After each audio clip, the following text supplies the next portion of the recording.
Since we don't have a chair yet, I'll call this meeting to order.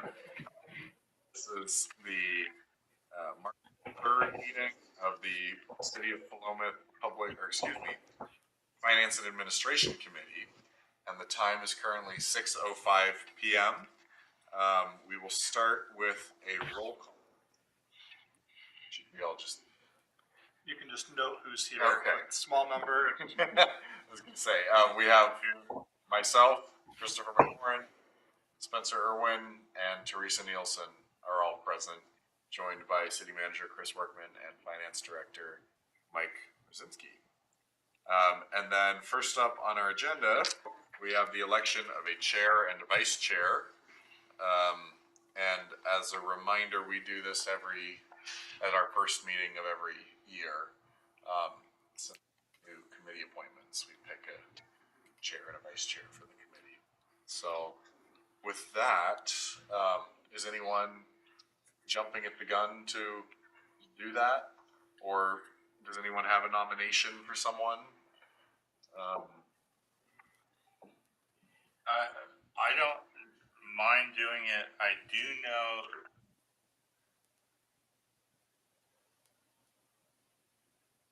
Oh, wait. If at least this month met at 30, so I'm missing. So we have a weird. And so, I mean, it's just at the high school, but I don't mind being chair, but if that doesn't get situated, then we might move Okay. things, but For which liaison role was that? community foundation. Right. Okay. Yeah, with just three of you, we do try pretty hard to make it a time that works for all three of you, so we don't have people have to miss. So I would obviously happily just come from there to here. Sure. Vice President. Okay. Yeah. And if we need to bump it to 6:30, whatever. So it really depends on who the members of the committee are. Sometimes they can meet in the afternoon, sometimes it's evening. So we'll work around your schedules, regardless of chair or vice chair. We want to make sure we get all three of you here as much as we can. Some people, go out of state, and then we can't have you in person. But some of just frolicking. And does that disqualify me from No. Well, I think you would. So I'm happy to fill either role or do whatever Yeah. And I'm willing to help out in either position, whichever works. Okay.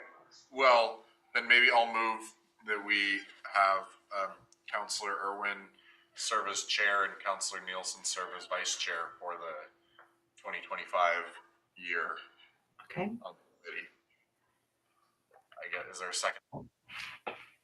Perfect. Yeah. The small committee is on. Okay. Yes, there is. Yeah. Then vote on that. All right. All those in favor? Yeah. Aye. Yep. All right. Make sure Then I'll hand it over to you for the rest of the meeting. Okay. Well,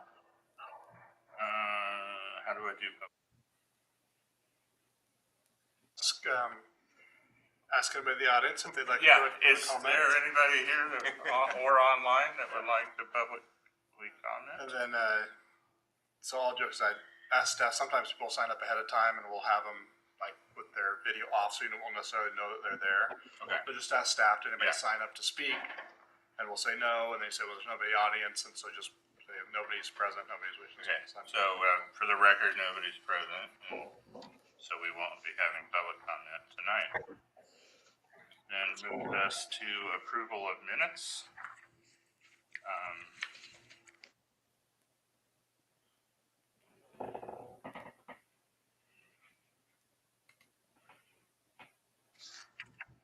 Yep, you can just ask if there's any. Is there any corrections or changes? Amendments, errors? To approve the. Can we do them both or do it at the same time if there's no comments? Councillor Nielsen, do you have anything? Nope. Okay. So I can move to approve the minutes. I'll second that.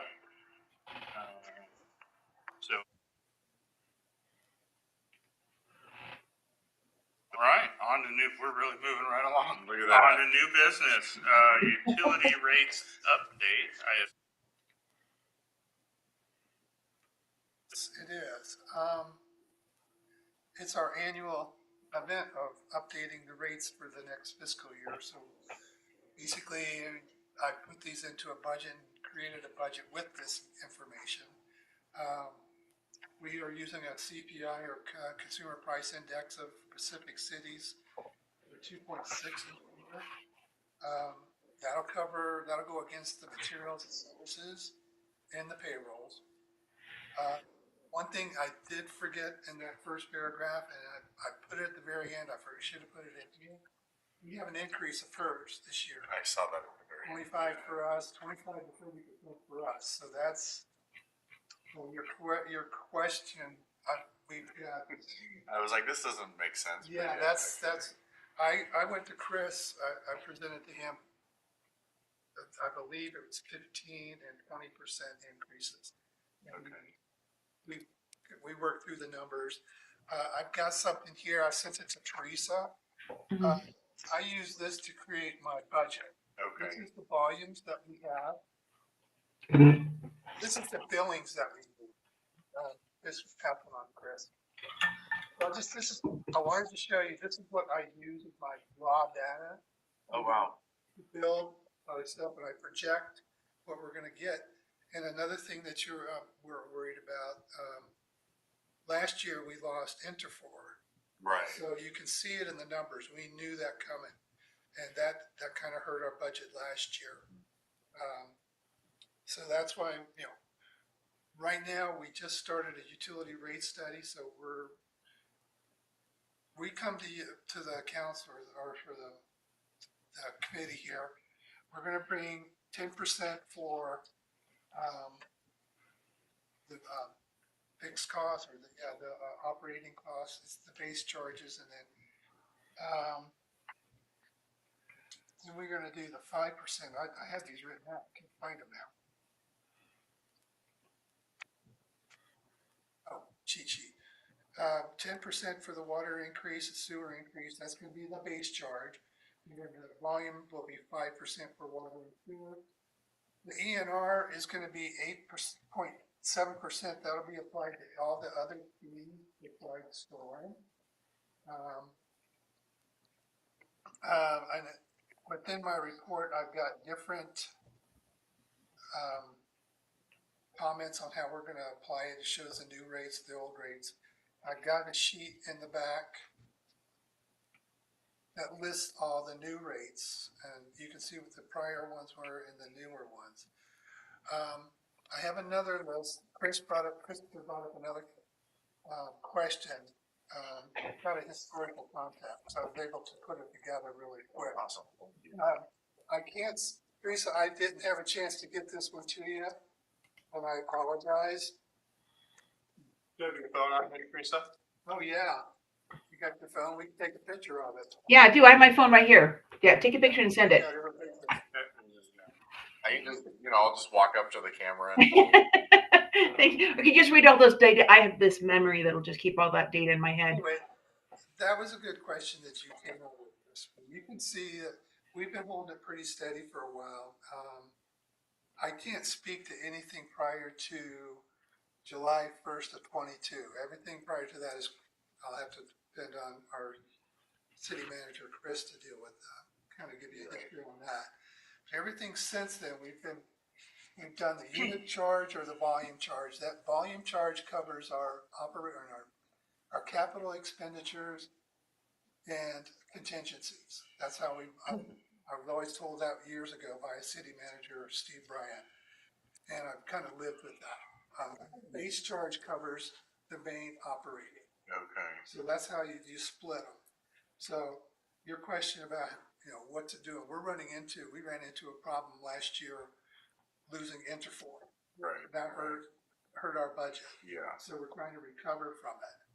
And so right now, we're presenting, like I said, the 10 and 10 and the 5 until we get the utility rate study. Hopefully that will be done in time for sometime next year. Any questions you might have? Um, Oh, sorry. Oh, sorry, Counselor Nielsen. yeah, hold on a second. I just saw some picture. Sorry. The unit charges on the picture that Chris sent me. The unit charges, it's a jump from 24 to 25.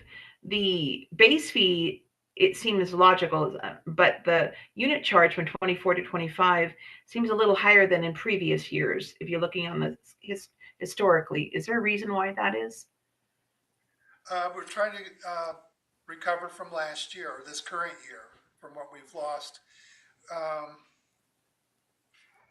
I can speak to a little bit. Yeah, Cause, Chris, 'cause yeah, Mike, Chris can kind of iron. yeah, at the end of the day, we've got expenditures that we know we need to cover, and how you cover it, we've got two variables, right? We've got the base fee and the unit charge. We know that water usage has declined overall. We also see that, like, per household, water usage has been fairly steady. We've been pretty conservative in our water usage. In fact, some years we've seen it kind of decline, and only recently we've seen it kind of move up just a little bit again. But we're seeing that the typical household isn't using more and more water every year. We just have more people in town and more homes. And that's been our little increase. We've not seen that increase in recent years, but yet our expenses have continued to go up because PERS goes up, just the cost to have employees goes up every year.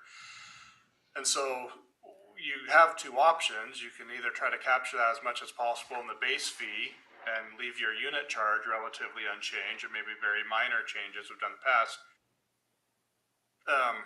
That tends to hit all households more equally, but not necessarily equitably, right? So if you've got a small household, you have a large household, doesn't matter, you're paying that base fee regardless of how much water you used. And so we've made an effort in years past to try to keep the base fee, I would say, not uncommon to many other cities that have the same dilemma, but essentially we probably offset that base fee a little bit lower than what we should. If we were really trying to capture all of our just operating expenses with base fee, it would be much higher, right? We'd probably be up in the $20, $24, $25 range. And our unit charge would be, in the fours, thereabouts, backward wherever. If you look back in 2020, early 2020, that was with an expectation with the plant and everything else coming in, and that wasn't our last step. We were going to go higher than that before we found out we were getting the money from the state for the water plant and the water reservoir. So the reason for the jump, to answer the question directly, Councilor Nielsen, the reason for the jump from 545 to 570 is to collect more money from those that are using a lot more water than relying on the base fee, which again hits everybody equally regardless of the household size or the amount of water that you're using. So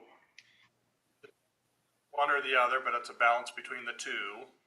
And I will tell you, the first scenario that we looked at was a higher base rate and a lower unit charge. I wasn't comfortable with the as high as that base fee would have to be. I wasn't comfortable with that jump because that was a significant jump from, it wasn't 15 to 16. I think it was 15 to 18. So it was like a $3 a month base charge. The smaller unit charge will have a bigger impact on some of the larger water consumers, but it will have a smaller impact on the smaller households. And,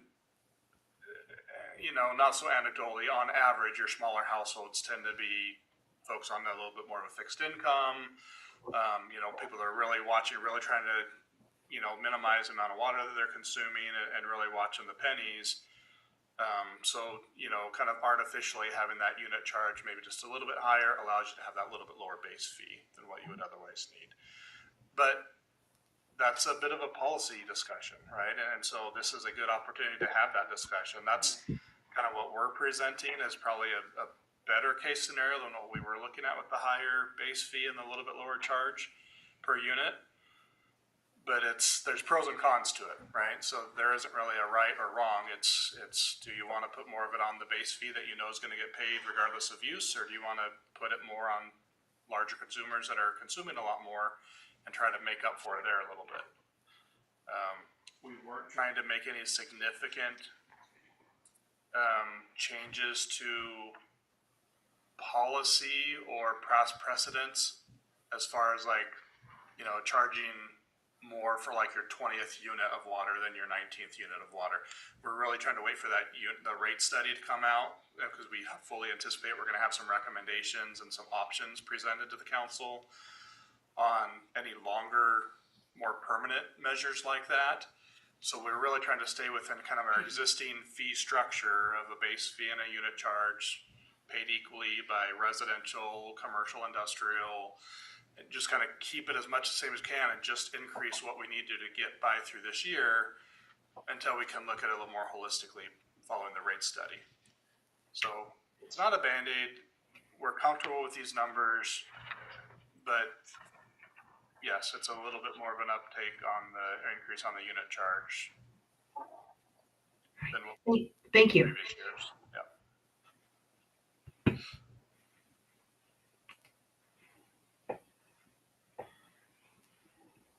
I had Mayor McMorrin. thank you. Yeah. A couple questions, I guess. Just trying to understand the first table here for the revenue. Why did it decrease so sharply in 2022, 2023? Was there, because just from what we've been talking about, like we lowered the rates in 2020 and then Interfor closed in 2024. So just what do we know why that was like almost 300,000? Yeah, the revenue didn't come in, and I think, I don't have her off the top of my head. Okay. When we bring it back to council, I will bring that. Okay. I'll dig into that one. I know we had, I think, higher than what should have been expected. Well, I mean, looking back, hindsight's 2020, right? Sure. So looking back Yeah. now, we didn't see the increases that we thought we were going to see. I'll double check the date on that, but I believe that was the year that, that was prior to that. That might have been 21. We had a year when a substantial repair was done, but it was before Interfor owned the site. Yeah. There was a significant repair that got done that was leaking a lot of water, and they were paying. It was in the, I would say the round's like $200,000 a year that they were paying for water. That once they fixed that leak, it like turned it off, and we didn't know how much the leak was. We thought they might have a leak, but they're such a heavy water user anyway. It was hard to see. And when they fixed that leak, it had a dramatic impact on the budget from one year to the next that we just couldn't correct, right? Right. So some of that played into it. That might have rolled. I think that might have been more the 2020 to 2021 drop that we saw. And 22, 23, I think was in a large response because we didn't do any increases, significant increases to the rates. We tried to keep them locked in at that $13 for the base. We did a little bit of a unit charge.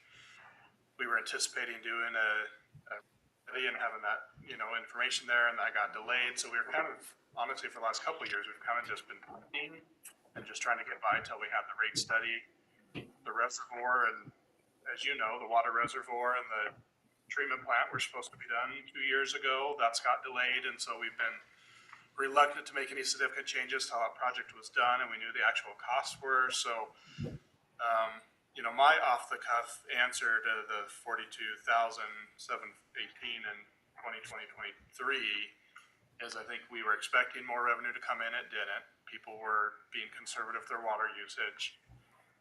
We expected to be done with the plant and things that we weren't. And we were still spending money on engineering. We've been spending money on repairs. We've been spending all of this money and not having the revenue coming in to kind of offset it because we've been maintaining that base fee and our unit charge is very significantly going up. So there's a lot of things play into it. I would sum up by saying I think we've just got caught kicking the can down the road. We recognized last year we had to do something a little more substantial because we knew that we had some things that had fallen off, primarily Interfor, made some adjustments. We just don't want to go back to 22, 23. We can't, right? I mean, we need to be able to be. So, yeah, Mike can do a little bit more digging on that. We can definitely bring that back and share this chart again. We typically will bring most of this information forward to the council once we've looked at it. So we could do some looking and maybe even add some language in there and talk about that drop. Okay. And then, I was just curious, the, thought process behind wanting to do the ENR plus 5.422% to have a construction reserve in storm drain.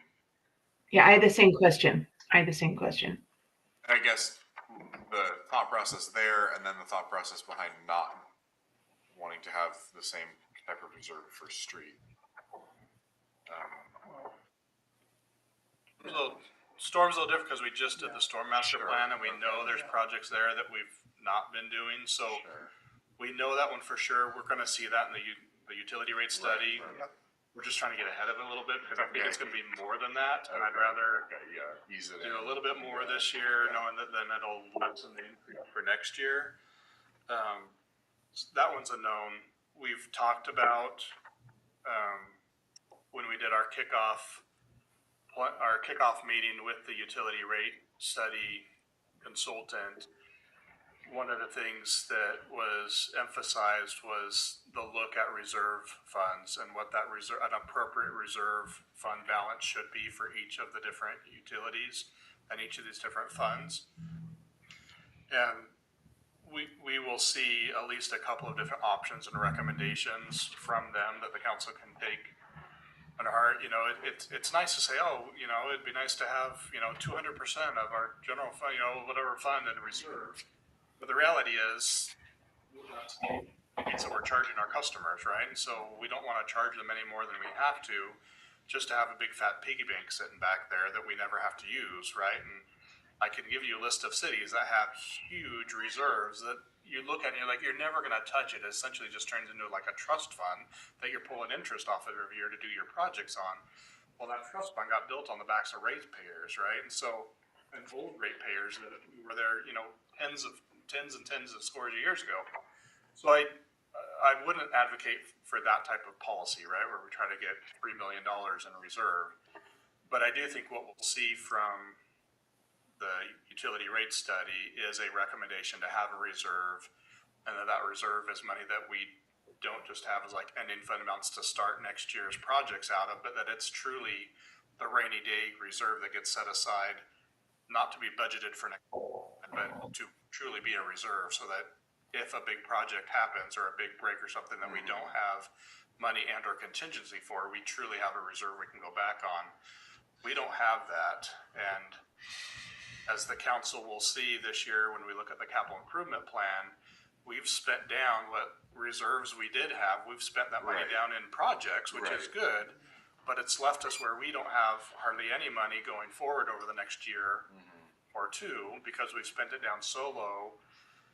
The danger is if a big mishap happens, we've spent the money down on projects and we don't have a background to go easily. I mean, we could get a loan, we could get financing, there's other things we could do. We could borrow from other funds. So it's not like we would be in dire situation, but really your water fund, your sewer fund, your street fund, those should have their own reserve funds that can kind of stand on their own. So we want to build those. We want to do it slowly. We also don't want to raise all of the rates on everything all at once either. We recognize that this is one bill for most people. It's the utility bill. So, we kind of pick and choose. Where do we need the most money right now? I think is in the storm. That really needs to kind of get built up. And if we could wait a year or two, great. But really, if we could start a year earlier, that's better because we know there's projects in there that need to get done that we don't have any balance for. Transportation, we do okay. That one we ebb and flow. I would say the overall condition of our streets, minus those currently being under construction, 19th Street, the overall condition of our city streets is really high, especially for a community our size, which I don't want to put that caveat in there other than to say a lot of cities our size have very poor roads and no money to do it. We're at a spot where we get money from the state, we get grants, we prioritize that, and I think that overall the condition of our streets is really good. And so it's not an area where I see if we don't get some extra fund transportation, we're going to start falling behind. That we're doing okay in street right now. Our up a little bit, so we need our revenues to come up a little bit, but not significant enough to where like we need money for new projects to take on. So we picked, had to pick between street or anything else. Storm was the one that we really needed to see a little bit of an extra increase in this year. Counselor Nielsen, you have your hand raised.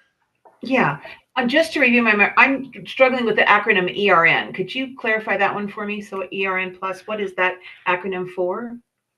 Engineering News Record. One more time. Engineering News Record. Okay, thank you. Yeah, and Chris. It's a nationwide index that tracks the cost of construction. So it's what we base our STC increases on, because our STCs are directly related to the cost of projects. We also typically look to it to adjust our rates for streets and storm and those others, because again, that rate is supposed to be enough to cover those projects, and if the cost of doing a project goes up 3%, or in this case 0.78%, we want to at least reflect the increase in the cost of the construction of the projects. It does not directly capture the personnel cost increases. It's really just tied towards the construction costs, materials, mostly materials. It doesn't necessarily take into account cost of living adjustments and other employee related expenses. So it's going to capture a large portion of it, but not all of it. Thank you.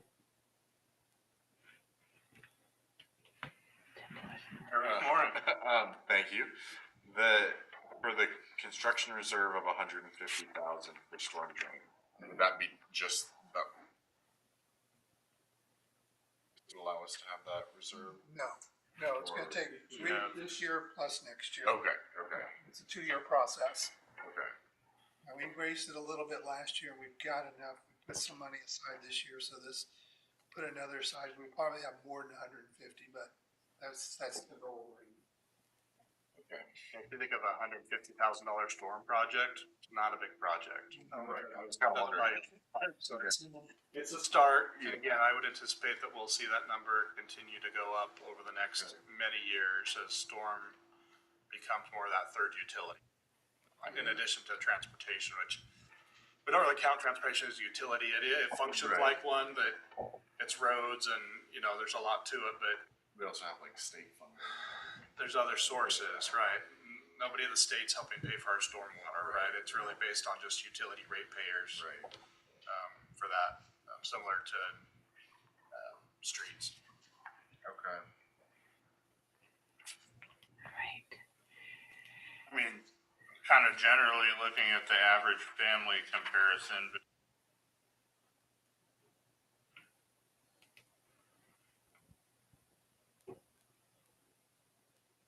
Yeah. Give or take, which honestly there's some things that I buy that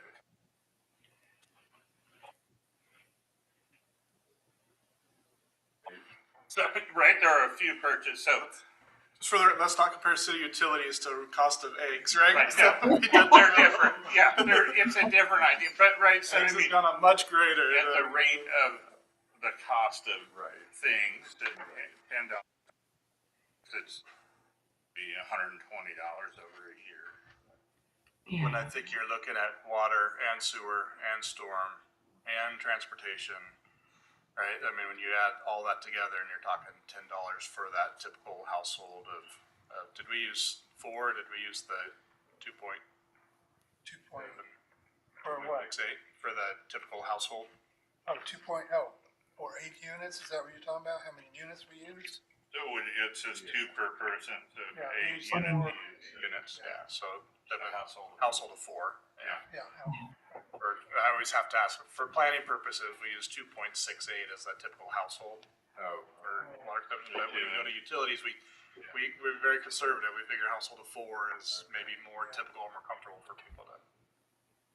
Yeah, it gets some leeway for pets and water balloon, little irrigation or whatever. Yeah. Lawn.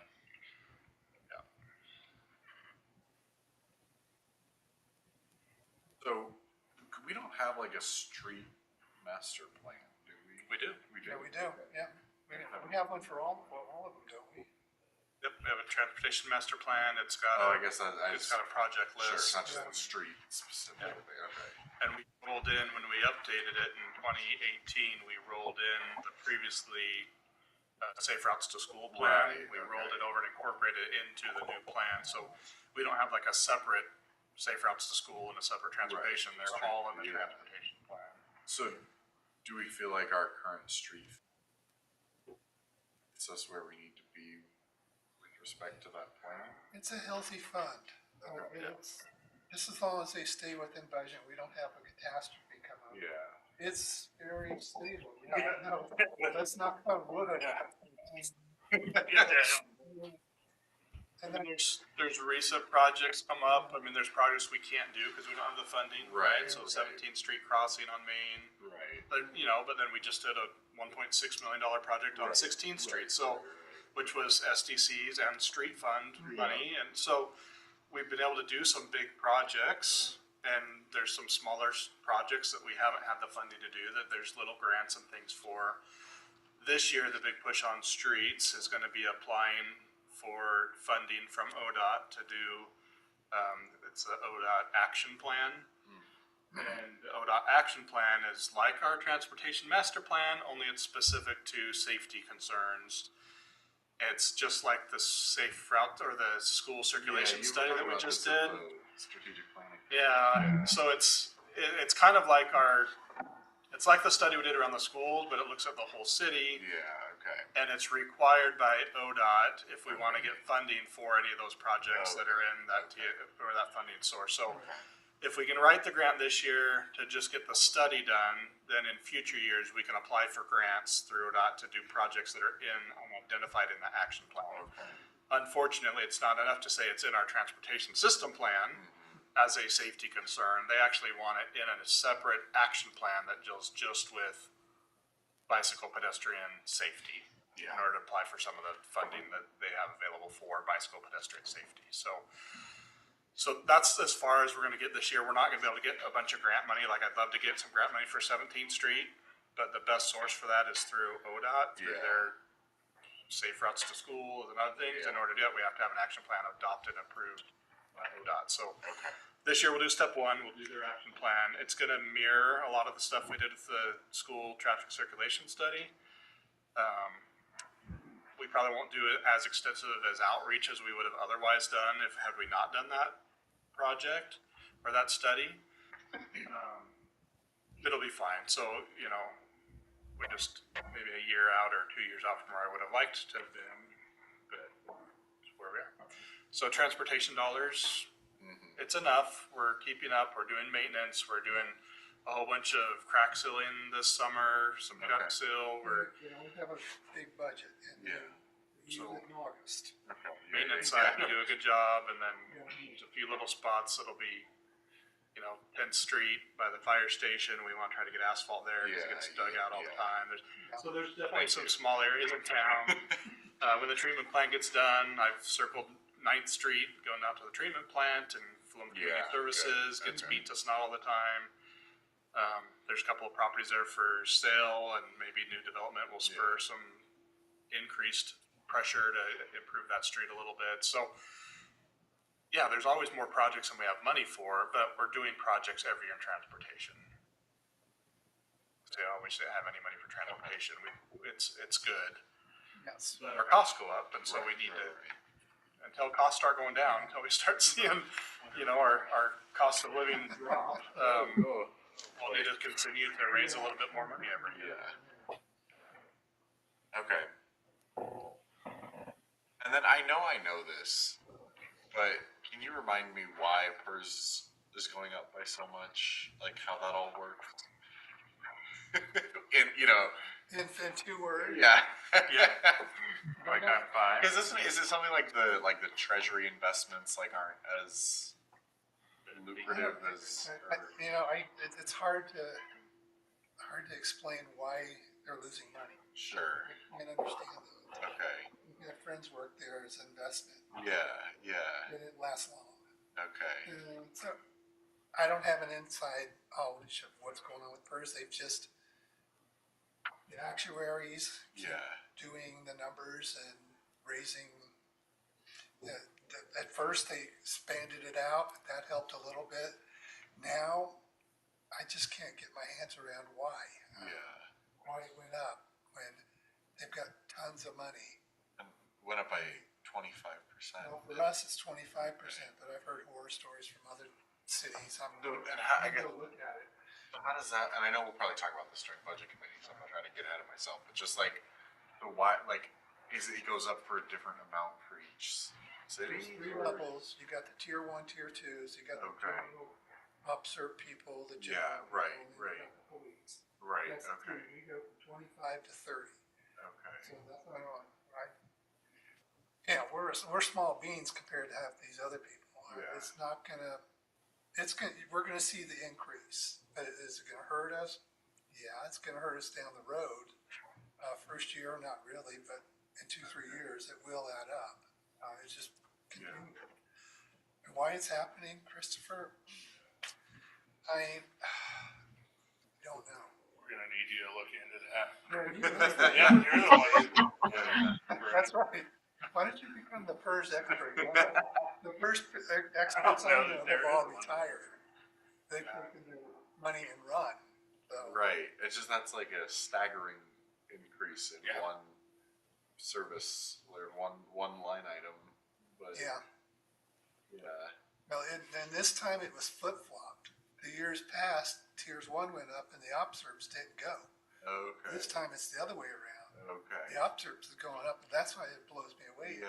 This is money we're putting aside for these guys. Right. It's just right. it's a defined benefit. It's not a defined contribution. Right. So, Okay. I mean, wait a minute, I think I got them backwards. I think Right. Fine. Yeah. I think the defined contributions, one where we're just putting 6% aside. Right. Whatever that does, it does. Yeah. I mean, it's going into safe investments. Yeah, this one blows me away. Right. I am a little confused by it. Yeah. Well, like I said, it's reversed this time, and Yeah. I know the tier 1s are retiring out. Yeah. And so they've got that number starting to solidify, but you've got all the other people that in the new mix. I'm not hearing them talk about new products, whatever you want to call it, whatever you want to call the category, maybe that's what you call it. I'm not hearing that. So I'm going to do some research before I'll see what I can come up for the budget time. So, but yeah, right now it just still blows me away why it just keeps going up. Yeah. I mean, we have a side account that's supposed to help us, and they have a new side account system coming out. So we don't qualify. We don't have big enough Okay. deficit, whatever you want to call it. So it'll probably be the next rounds. We'll see what happens. Okay. So yeah, I just don't have any. I was talking to my staff about it. They don't going, I don't get it. They ask the same question. Yeah. Where's going up? I'll just say the frustrating part is we spend so much time trying to be resourceful with the funds. So we have the things that we can control. We spend an incredible amount of time controlling. Yeah. And then there's some things like PERS we can't control at all, and it just blows your whole budget. And it's like you try so hard to stay within the lines and stay in budget and make good choices and purchase equipment where you can at great rates and even with personnel, we negotiate really strongly with our personnel. We want our employees to want to be here, but we also don't overpay. We don't over benefit. We try to meet the unions where they are and be fair and equitable with everybody. And we spend a lot of time negotiating those employment agreements. And then something like PERS comes out with an increase like this, and it just blows it all to pot. It's thank goodness you do that, right? If you don't do those things, and then you have things like PERS on top of it going up, or health insurance rates, or whatever it might be, it's worse. So you still do it because it's the right thing to do, and it's just good management. But it's a little disheartening when you see these increases come out. And we just had CIS conference last week, City County Insurance Services. So we've got our rates for liability insurance and health insurance, and all those rates are coming, so those are all in the budget, and we will be identifying those in the budget as well and what those increases look like, because some of them are significant and not a whole lot you can do about it, right? I mean, we preach safety, we have our safety committee, we do all the things that are prescriptive that we're supposed to do, and our rates continue to go up. Healthcare costs go up, liabilities go up, exposures go up, employees get more willing to sue a past employer, and all those things go up, and so costs go up, and the pool has to increase everybody's rates. So, yeah, it's I won't say frustrating. It's a little disheartening at times, but all you can do is work within the revenue that you have coming in. You know, our tax rate goes up roughly 3% per year as property values continue to increase, which helps. We've seen a little bit of growth, although I would say that even growth in Philomath has been pretty stagnant the last 4 or 5 years. We were just not seeing big increases in developments coming in. It's trickling in little by little. You know, so you get a little bit more money every year from your tax revenue. You try to pass a little bit on to utility rate customers, get a little bit more coming in. And then on the backside, your expenses are just going up, up, up. So it's not a complaint session. It's, you know, it's the world that we live in. But I think it's important for the committee to know, I mean, as staff, we work really, really hard on this. And as the council, sometimes you get the brunt of it because we bring the decisions to you. It's like, here's where we need to be. And here's our recommendation on the best paths to get there. And yeah, they're not great options, right? Love to be back in 2020 where we say, hey, we're looking to reduce everybody's water rate. Yeah, you know, fun. That would be nice. but we're not there this year, and I don't foresee those years ahead. I think the best that we can offer our residents is trust that we're doing everything we can to keep the rates as low as we can, that we're not inflating rates just to set a bunch of money aside for, you know, accruing interest on. That's a luxury everybody would like to have. But it really is, you know, what's the purpose and why do we have it and what are the projects we're doing? And I do think we're fortunate we've in recent years and months.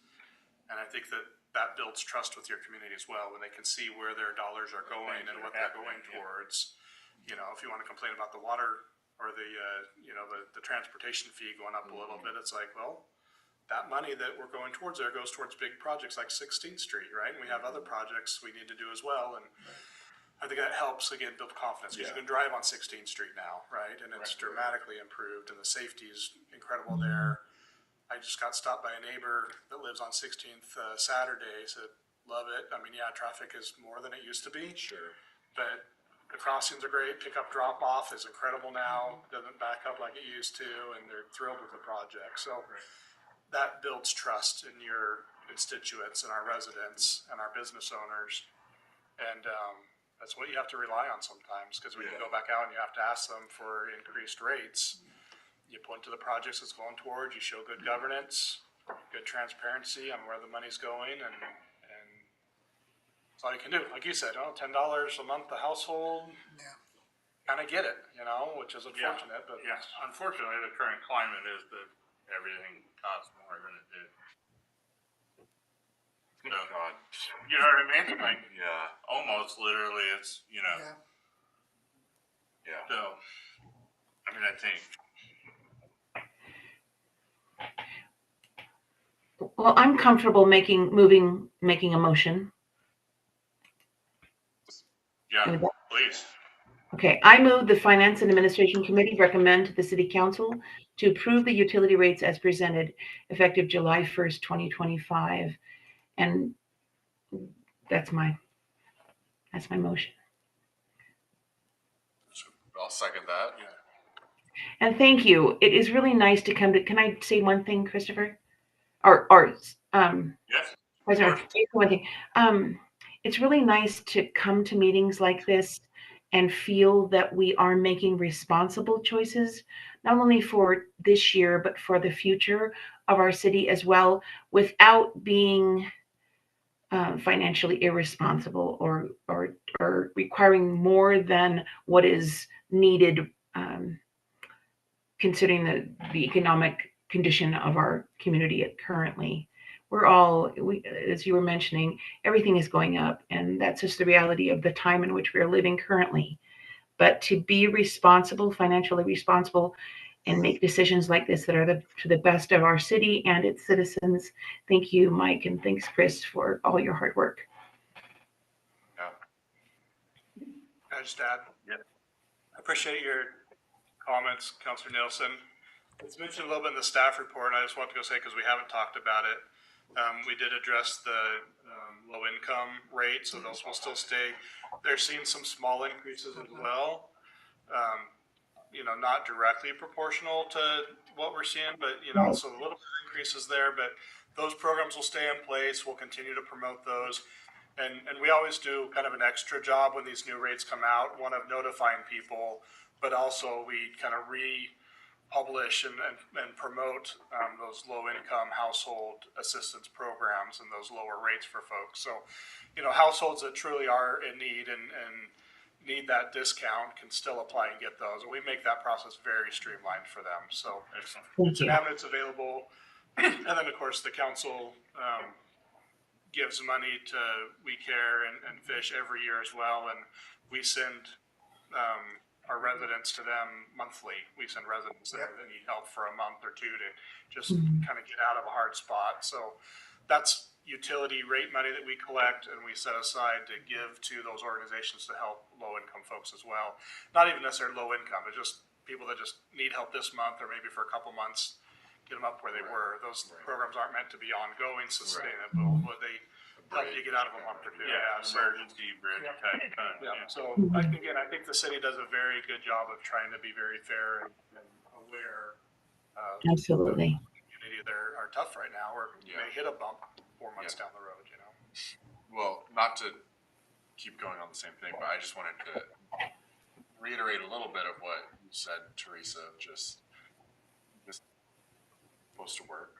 Where I'm very grateful for all the work that Chris and Mike put into this, and grateful for the three of us for examining it and asking good questions and taking a deep look. Not because because our job is to make sure. So thank you all for being a part of that. Well, and it also means that we can kind of collectively understand better what we're talking about when there's questions from the constituents. Somebody asks, how come my water bill went up $10 a month? I have a nice clean answer now that's based on real Yeah. You should vote on that motion. We should. Aye. Well, that's it. Nothing else. So the capital improvement plan still goes to the Public Works Committee, so they'll look at that list of, based on these utility rates that you're recommending. Yeah. We're building out the capital improvement plan. Literally, like, as we're speaking here, it's being built out. Maybe looking at tonight, or he'll be looking at tomorrow. So we'll finish that this week. It'll go to Public Works Committee by the end of the week. They meet on Friday. Yeah. We gotta move. We meet Friday, and then that'll all come then forward to the council with the utility rate study and the improvement plan at our. Next week's gonna be busy. So let me just make sure. It's gonna be busy. We have the audit report too. Yep, what's going on? All right. So it all rolls in, and the council will review all that kind of together, right? So you got utility rates kind of with the revenue coming in, and the capital project list with the projects we're going to working on, and those will balance and then roll forward into the budget, and you'll see them there again. So these are all the little pieces. I'll be not too over dramatic, but we sometimes hear, staff just builds the budget and the planning commission or the budget committee just approves it. The reality is the planning or the city council gives input along the way, and we take these little bits of input you're giving us and these policy decisions you're making on rates and projects and things, strategic planning, all that gets baked into the budget that your staff prepare and bring back to you. So when we do come to the budget committee with the budget, there shouldn't be a lot of surprises in there, and should be very few surprises for the city council, because you've guided us and directed us, and if we're doing our job right, we'll make sure we point that out to you as we're going through the budget. The reason we're seeing this here is because of this project or this utility rate or this project we wanted to do, and or this item in the strategic plan. And so as we're talking through that with the budget committee, those are the types of things that we'll reference is, this decision was made by the council a few months ago, and here you're seeing it and result in the total budget package, right? And so, and I say that now because sometimes, not often, but a budget committee member, typically newer, will sometimes have the misunderstanding they're supposed to create the budget or make the budget or review the budget, and they're like, well, why don't we get input into how much we're charging for things? It's like, well, that's what the city council's done. Yeah, we did that. And now this is the result, and you're kind of reviewing the budget to make sure it makes sense and it's logical and things, but we don't expect the budget committee to like find errors and mistakes in calculations per se. It's more about, does it make sense as the process? So anyway, I just want to this is that point of the project where the city council is giving input into the budgeting process, which is an important part of the project. So that's it. Okay. All right. Do we have to say anything, or do we don't vote on adjournment? We don't. At 6:56. Third chair. Yeah, not bad. Thank you, Councilor Nielsen. Great night. Must be a snowstorm tonight. Take care. Is your grandchild? Bethany's having contractions as we speak. Oh my God. Okay, get out of here.